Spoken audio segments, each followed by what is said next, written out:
Hey everybody, happy Friday wherever you are. Hope you're doing well.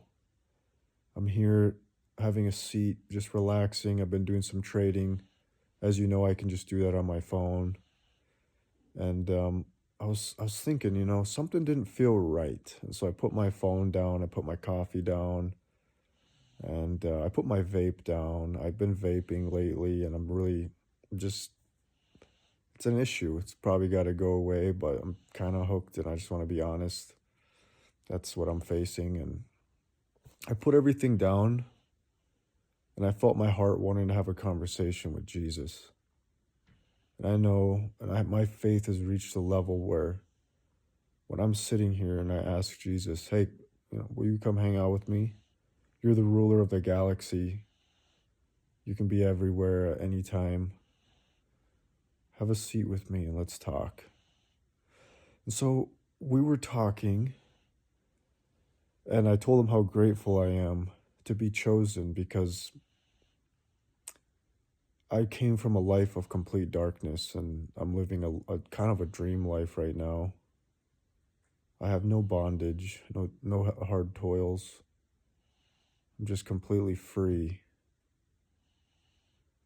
And I was thanking Jesus for choosing me, and got, very deep in our conversation. And a memory came to mind of when I was a kid in elementary school in Utah. It was Murray, Utah, McMillan Elementary. I was in second grade, and something happened where they had this event where they were going to pick a bunch of kids, one kid from each grade, to go have lunch with the principal. And you were going to get to ride in a limousine. Back in the early 2000s, I don't know if you remember, but limousines were, geez, man. Like, you see a limousine now, and it's like no big deal for some reason. But back in the day, man, it was the coolest thing ever. When you'd see one, you were just in complete awe. And so I thought, oh, they're going to pick one kid from each grade. But I wasn't too hopeful. I thought, there's no way they're going to pick me.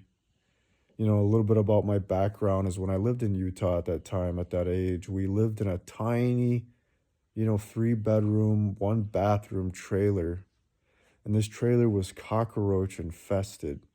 I mean, you'd wake up and turn the lights on, and cockroaches would be making a mad dash for under the fridge. There's just cockroaches everywhere in this trailer park. Or maybe it was just our trailer, I don't know. But my parents were first generation immigrants, and they both worked hard, but we were just poor. We just were poor, and for some reason I went to this school where there was a dress code, and so you had to be in like a suit. You had to have a button up white shirt with the black slats and the black shoes. And it was, you could not slip, you always had to be looking just like everybody else in your dress code. And I thought, they're not going to pick me for this limousine ride. There's no way. There's no way. I don't have a shot. I don't belong in this limousine. There's no way they're going to pick me. And one day they were naming off the names, and over the intercom, everyone was quiet and they were naming off names. And I heard my name, Thomas Hoffenberger. That's not really my last name, but I don't think I want to share my last name right now. They named my whole name came on there, and I was just in bewilderment. And everyone in the class was looking at me, and I just thought, whoa, that's crazy. But I was just such a kid that I didn't really know how to really take it in. I just thought, whoa, okay, here we go. And so the day came to go have lunch with the principal, and I got to leave the school and walk in a line with the other kids, one kid from each grade. And I got to get in a limousine with the principal, and he was super nice, super cool. And that was something that really affected me as a kid. I thought, wow, I got chosen for this. No one's ever going to believe me back at home that I'm in this limousine going to lunch. I think we went to Applebee's or something. with the principal. And I thought about how special of a memory that was. And I was thanking Jesus for that moment. And I was just thinking over my life, you know. I in my teenage years, I did all kinds of crazy things. And I thought, there's no way I'm gonna be chosen for anything. I'm always gonna be. I'm always gonna be the same. Nothing special could possibly happen to me. And once again, when Jesus Christ chose me again and took me from a place where I had $100 to my name to a place where now I don't really have a job. I'm getting closer and closer to living my dream every day. And so I've just spent this time this morning and I was just thanking Jesus Christ. And I realized that as I'm working and doing things in my life, the best thing I could ever do to repay Jesus is to help other people understand him, to help other people come to their own conclusion that Jesus Christ is the way, the truth, and the life. And that it's cool to have a nice house and a nice car and a nice job. But at the end of the day, those are just the side pieces. That's the side entree meal. Jesus Christ is really the main course. And if I could help one person understand that and they can be saved, that would be my only way to repay Jesus Christ. Because I don't deserve it, just like I didn't deserve to go on that limo ride as a kid. And there were a lot of times in my childhood, I have memories of being chosen. When I was the brokest kid, I don't have a high IQ. My IQ is probably pretty low. But none of that matters. When Jesus Christ calls your name,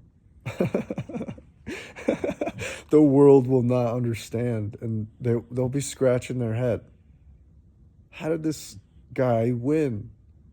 How did this guy how did he get favor? How did he get favor? How was he winning? And I still don't understand it. And I'm not winning, like I'm not some billionaire, millionaire. I'm not winning big, but I'm winning big. You know what I mean? I'm not winning big out here, but I'm winning big. I'm enjoying a limousine ride with Jesus Christ that I don't deserve. And I have no way to repay him. But that's the one thing that tugs at me, man. Like, I could be such a heartless individual. I can be so cold-hearted. But man, when I think about what Jesus has done for me and how I don't even deserve it, that's that's what gets me riled up, is how I don't even deserve it. How are you sitting next to me talking to me? I don't even deserve it. That's what really messes with me. I've always been a cold-hearted narcissist my whole life. There was no movie that has ever made me shed a tear. I got some crude humor sometimes. I can be a cold, hard dog. But when I think about what Jesus has done to me, man, I'll cry like a little baby. I'll be on my knees. I was just on my knees because I know he's sitting right next to me. And I'll be sobbing just because I'm so grateful. And because I see other people out there that maybe haven't been chosen yet. They haven't experienced that radical grace. And I want them to experience that. It's a blessing and it's an honor that Jesus Christ chose me out of a cockroach-infested trailer. And my mind was infested. My mind and my heart was cockroach infested. I was dirty and filthy. And I get to ride in his limousine. I get to have lunch with him. So I'm grateful for that, guys. Like I said, there's not a lot of things that'll make me choke up. But if for some reason God had a plan for me to be at the very bottom in the cockroach infested trailer with a bunch of Mexicans, and through his grace I'm in a much better state. Anyways, I make this video just so if one person, I could get hit by a bus later today, but this video is going to be almost eternal. It's going to be on the internet forever. So if one person stumbles upon it and just thinks, you know what, maybe this weird guy is onto something. Maybe this whole world is backwards. Maybe this whole world is wrong.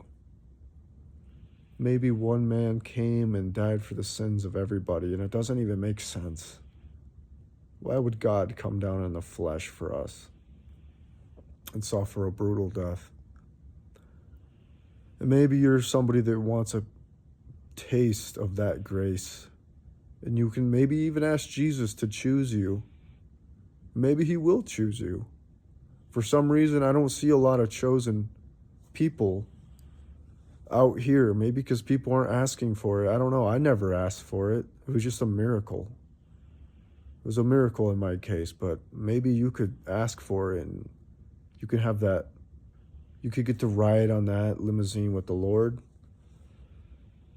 And it'll make sense to you. He'll just keep showing you things and giving you wisdom that you didn't earn, that you didn't work for, and he can bless your life. And that's my story today. I'm grateful. And the only way I know how to show gratitude to Jesus is to giving back to him. How else do I show gratitude for him? You know what I mean? It's what else do you do? I think the most precious thing to Jesus is souls. And so if I can help one soul find rest, if I can share my testimony with one person that's willing to bow down to Jesus and ask him, and then they can have some supernatural gift or some supernatural message that they can turn their life around, and then Jesus can snatch you out of darkness and bring you into light, you know? So that's my way to repay him. I love him more than anything. If I could push a button right here and give all my life, everything I have, and I could push a button to be with Jesus for an eternity, I would miss my family. That's the one thing. I want to be here for my family. I want to help them and my friends. But I love Jesus. And I know that he's eternal. There's nothing else eternal. Your Corvette isn't eternal. Your bank account isn't eternal. Our bodies are just borrowed. They're not even ours. We're on borrowed time. Anyways, I'm doing a Minnesota goodbye where it takes 5 minutes to say goodbye, but it wouldn't feel okay not to share this video. Take care.